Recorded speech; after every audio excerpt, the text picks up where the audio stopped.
नमस्कार. आजचा आपला श्रवण भाग 3. आपण मागच्या 2 भागात पाहिलेलं आहे की आपलं जे श्रवणेंद्रिय आहे ते सार ऐकतं, म्हणून आपण त्यातून काय करायचं आहे, सार काढायचं आहे आणि जे आपल्या उपयोगाचं आहे ते आपण फक्त निवडायचं. आणि त्यासाठी आपण कबीरजींचा एक दोहा पाहिला, सार सारखो गहिलई थोथा देई उडाय, आणि माऊलींची एक अगदी त्यालाच समान जाणारी ओवी, भूसबीज एकवट उफणिता आले घनवट, ते थर पुढे ते फलकट ते जाणवले. म्हणजे हीच ते की सार आपण काढायचं, बाकी जे निसत्व असेल ते सगळं जाऊ द्यायचं. आणि दुसऱ्या भागात आपण श्रवण भक्तीवर आलो. मधुसूदन सरस्वतींची भक्तीची व्याख्या पाहिली, ज्यामुळे आपलं चित्त द्रवीभूत होतं, आपल्या वृत्ती सगळ्या अखंड प्रवाहित होतात भक्तीकडे.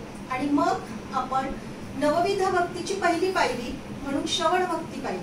त्या श्रवण भक्तीमध्ये आपण हे पाहिलं की कान आपले कुंडलांनी शोभत नाही, तर श्रवणेसी श्रवण भूषण, इथपर्यंत आलो होतो आपण. आणि श्रवणाचे नाथ महाराजांनी जे 2 प्रकार सांगितले, भेदयुक्त श्रवण आणि श्रद्धायुक्त श्रवण. आता आज आपण या श्रवणामध्ये काही दोष असतात, काही अडथळे असतात, विक्षेप म्हणतात त्याला. म्हणजे विक्षेप म्हणजे काय, मनाचं चांचल्य, मनाचं भटकणं. तर ते किती प्रकारचं असतं ते सांगितलेलं आहे. त्यामध्ये श्रवणी ध्यान अंतराय लय विक्षेप कशाय का रसा स्वाद होय हे 4 अपाय चुकवावे. बघा, श्रवणी ध्यान अंतराय लय विक्षेप कशाय रसा स्वाद होय हे 4 अपाय चुकवावे. म्हणजे कोणते कोणते, लय, विक्षेप, कशाय आणि रसास्वाद. मग आता लय म्हणजे काय, लय म्हणजे ना तरी नाना उद्वेगे, ना तरी नाना उद्वेगे ऐकता कथा मन न लगे, का कथे माझी झोप लागे, का कथे माझी झोप लागे तो जाणावा लय विक्षेप. म्हणजे काय, तुम्हाला कळलं? लय म्हणजे काय, निद्रा, झोप, ती कथेमध्ये येणारच, ठरलेलंच आहे. कुंभकर्णाची गोष्ट सांगतात की आता रावण कुंभकर्णाकडे गेला आणि त्याला सांगितलं की श्रीराम आणि अयोध्येचे ते दशरथ नंदन माझ्या आपल्या लंकेवर चालून आलेले, तेव्हा आता तू काय कर, मला मदत कर, मला सहाय्य कर. आणि ठरलं की कुंभकर्ण आता उद्या लढाईला जाणार. तेव्हा कुंभकर्णाची जी पत्नी निद्रा, ती त्याच्याकडे शोक करत गेली, रडायला लागली. म्हटली, स्वामी अहो इतके दिवस तुम्ही माझा आधार होता, पण आता मला माहितीये की तुम्ही उद्या त्या परब्रह्माशी लढायला चाललेले आहेत, साक्षात श्रीरामांशी लढायला चालले. तर मला याची कल्पना आहे की उद्या लढता लढता तुम्हाला मृत्यू येणार आहे, तुमचा वध होणार आहे. मग इतके दिवस मी तुमच्या आश्रयाने राहत होते, आता मी कुठे जाऊ? तेव्हा कुंभकर्णाने तिला सांगितलं की रडू नकोस, शोक करू नकोस, तू न काय कर, जिथे जिथे व्याख्यानं चालतील, कीर्तन प्रवचन चालतील, तिथे तिथे तू जा. आणि असं म्हणतात की सगळ्या कीर्तन प्रवचन व्याख्यानांमध्ये झोप ती निद्रा येतेच येते, अशी ती झोप आहे. म्हणून नामदेव महाराजांनी म्हटले बघा, कीर्तनी बैसता निद्रे नागविले, कीर्तनात झोप येतेच येते. ती कुंभकर्णाने सांगितलं आणि ती येते. मग आणि काही लोक तर असं म्हणतात की अहो व्याख्यान खूप छान झालं, किंवा त्या व्याख्यान प्रवचनात झोप लागण्यासाठीच ते जातात, अशी लोक असतात. म्हणजे तर हा विक्षेप आहे. लय म्हणजे निद्रा, किंवा त्या व्याख्यान प्रवचनात झोप लागण्यासाठीच ते जातात, अशी लोक असतात. म्हणजे तर हा विक्षेप आहे. लय म्हणजे निद्रा, झोप. दुसरा जो आहे तो आहे ऐकताही हरिकथा विषय चिंतन गोड चित्ता, कथे माझी कथेपाशी बैसला दिसे परी कथेमध्ये मनही न लगे, चित्त भवे पिसे जैसे. म्हणजे हरिकथा बसलेला आहे तो हरिकथा ऐकायला, पण त्याच्यात मन नाहीये, बसलेला दिसतोय, त्या कथेमध्ये मन नाहीये आणि ते मन भटकतय, उडतय, कुठे कुठे उडतय. मग ते चित्त कसं होतंय, भवे पिसे जैसे, जसं काही वेडपिसं झालंय इतकं ते भटकतंय. कारण तिथेच मोकळा वेळ मिळतो ना विचार करायला. त्यामुळे तो एक विक्षेप आहे आणि त्यामध्ये ते मन विषय चिंतन करत. घरी काय चाललं असेल, काय नाही, मग माझा नातू, माझी नात, माझा नवरा जेवला की नाही, जावई आलेला आहे, मग ते काय करतील, हे सगळे विचार तिथे चालतात. हा एक विक्षेप आहे विषय चिंतनाचा.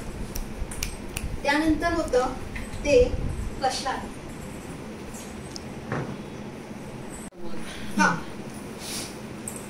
ऐकता ही हरिकथा, विषय चिंतन गोड चित्ता, कथेमध्ये बैसला असे, परी कथेमध्ये मनही नसे, चित्त भवे पिसे जैसे.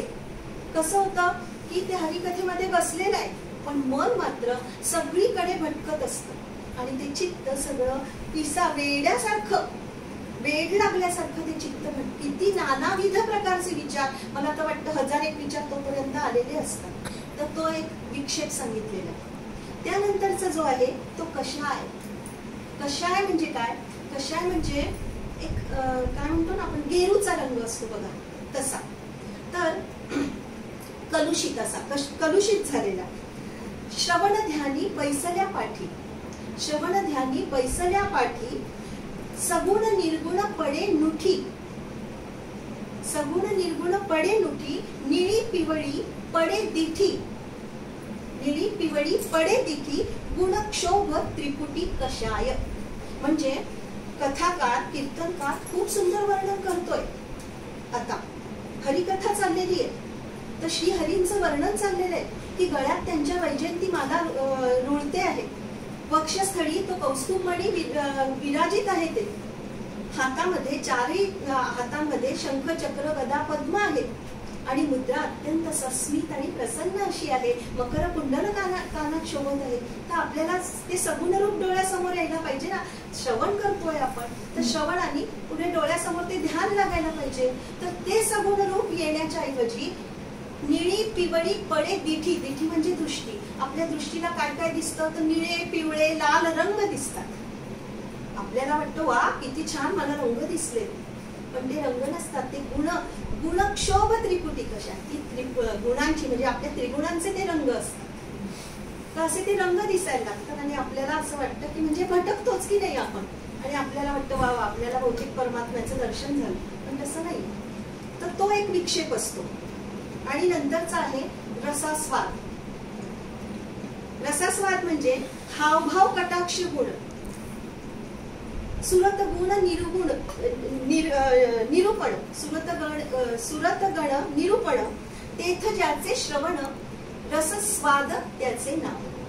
म्हणजे कीर्तनकार अत्यंत काय करतो, सुंदर सांगतो, रंगवून रंगवून कथा सांगतो.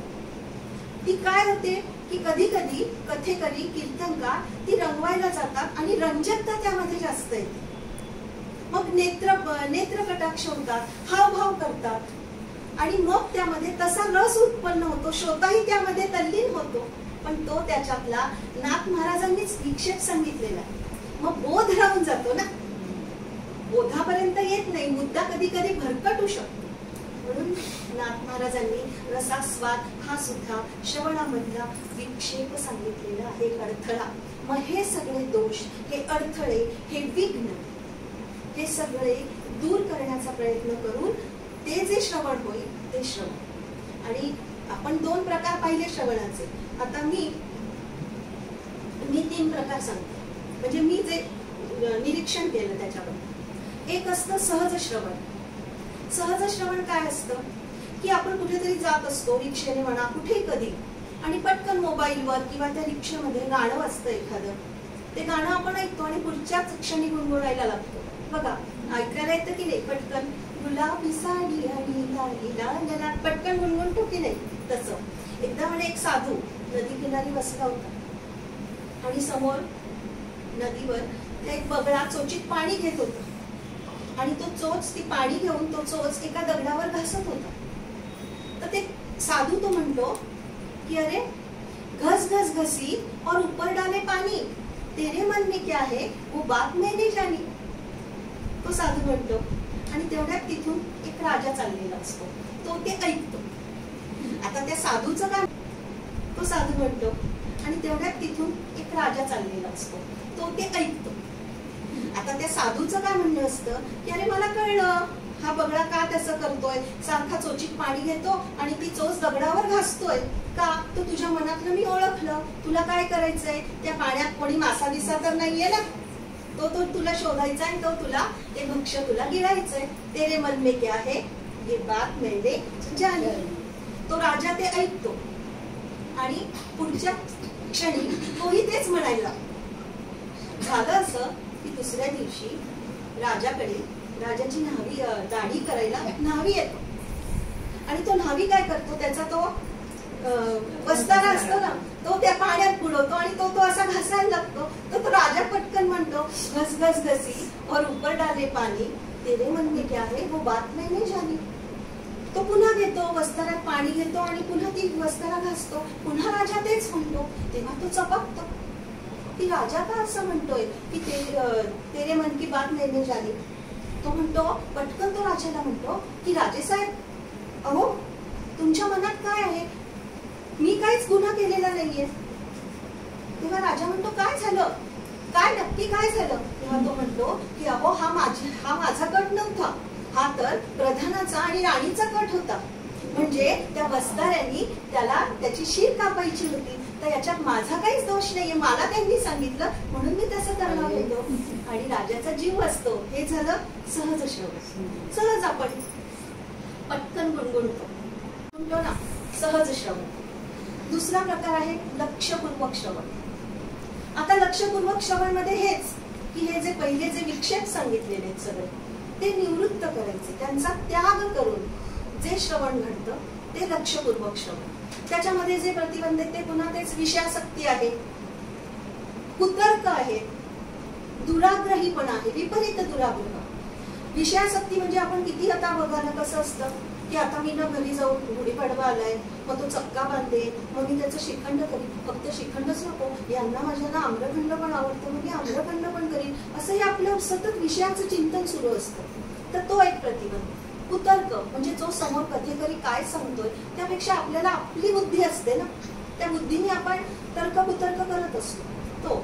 आणि दुराग्रह, दुराग्रह म्हणजे निरर्थक असतात. जसं की आपल्याला माहितीये की गाय आणि म्हैस दूध देते, पण एखादा माणूस असतो नाही देणे, पण बैलच दूध देतो. अरे बैल कधी दूध देणार आहे का, नाही, पण असं माना बैल दूध देतो, ही शक्यता आहे का.